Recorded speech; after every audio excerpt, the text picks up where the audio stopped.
Ever placed a pre-bid on Whatnot and instantly wished you could take it back?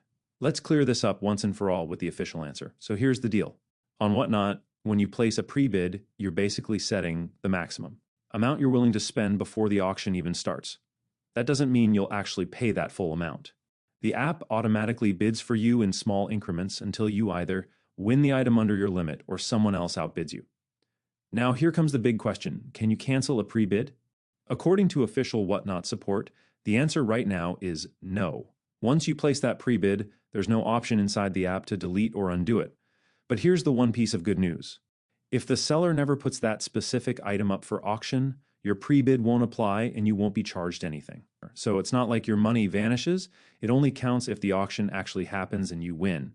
I know, it's not the answer most of us were hoping for.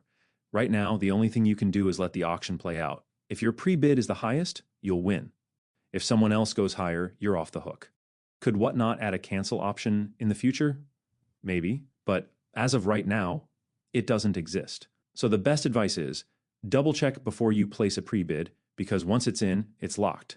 Hopefully this guide clears things up. If it helped you understand how Whatnot works, smash that like button, drop a comment if you've ever been caught by this, and don't forget to subscribe for more step-by-step